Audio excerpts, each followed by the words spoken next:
Olá, alunos. Eu sou a professora Andréa, sou graduada em Química pela Unopar, pós-graduada em Metodologia do Ensino de Química e Física pela Faculdade Eficaz, pós-graduada em Ciências pela UCAM, pós-graduada em Ensino de Matemática pela FAPAM.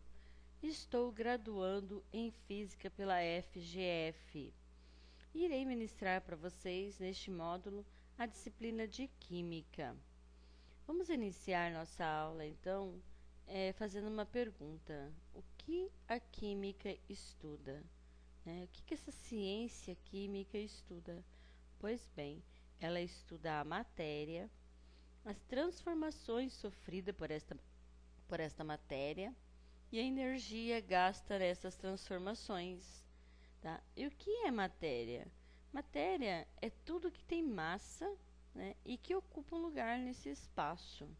Ah, professora, o ar é matéria? Sim, o ar é uma matéria, pois ele tem massa, ele ocupa um lugar no espaço.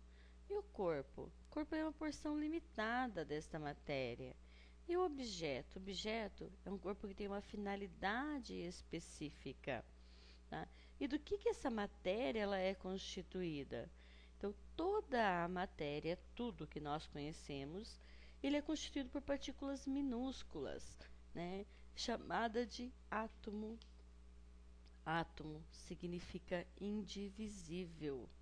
Tá? Antigamente, lá quando os primeiros cientistas iniciaram seus estudos sobre os átomos, eles diziam que os átomos eram indivisíveis. Vem daí o nome átomo. Tá? O primeiro modelo atômico ele foi proposto por Demócrito e Leucipo. Isso, gente, 400 anos antes de Cristo. E o que eles diziam sobre a menor partícula da matéria? Eles diziam que a menor partícula da matéria ela era indivisível. Apenas isso. Menor partícula da matéria ela é indivisível, segundo Demócrito e Leucipo. Anos depois veio Dalton, e trouxe o modelo atômico também. No modelo atômico de Dalton, pouca diferença em relação ao modelo atômico de Leucipo e Demócrito. Ele dizia que a matéria ela é formada por partículas esféricas, indivisíveis, indestrutíveis e intransformáveis, chamada de átomo.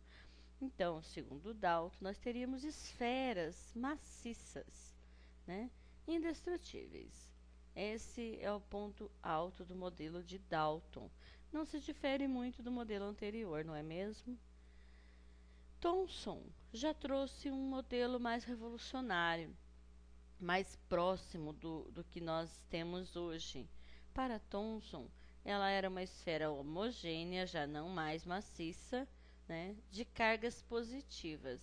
Então, essa esfera não mais maciça, que agora seria uma esfera homogênea, teriam cargas positivas, que seriam os prótons, na qual estariam incrustadas algumas cargas negativas, os elétrons, garantindo assim uma neutralidade do átomo.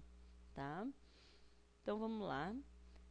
Depois de Thomson, nós estamos falando dos modelos atômicos que trouxeram um diferencial, que foram importantes, que trouxeram experimentos científicos que comprovaram aquela ideia. E Rutherford, ele trouxe um átomo do modelo planetário. No modelo planetário do Rutherford, os átomos apresentam duas partes fundamentais. O núcleo, que era composto por cargas positivas, segundo Rutherford, e a eletrosfera. Na eletrosfera estariam os elétrons. Então, o Rutherford, ele defendia a tese de que existiria na matéria, então eu tenho lá uma placa de ferro, nessa placa de ferro existiriam espaços vazios, porque entre o núcleo que estaria contido toda a massa do nosso átomo, e a eletrosfera, nós teríamos um grande espaço vazio.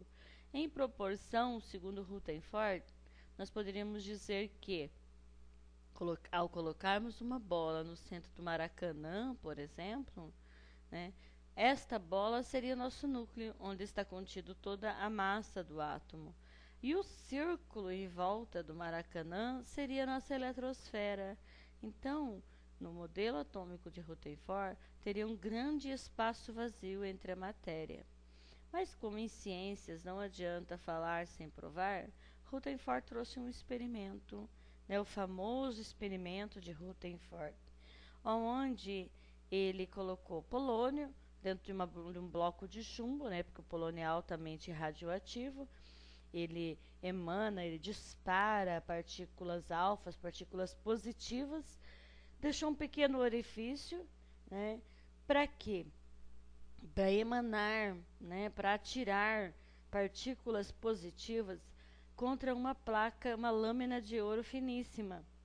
Com isso, ele queria provar que existiria espaços vazios entre esta placa de ouro, que essas partículas alfas deveriam atravessar a placa de ouro.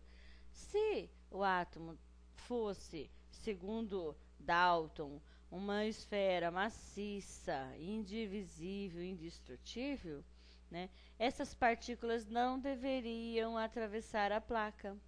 No entanto, Rutherford conseguiu provar a sua teoria, porque a grande maioria das partículas atravessaram a lâmina de ouro, né, a grande maioria. No entanto, algumas retornaram. Algumas retornaram por quê? Porque bateram no núcleo positivo, né? Então, algumas partículas alfa se repeliram ao bater no núcleo, que era composto de partículas positivas, certo, gente?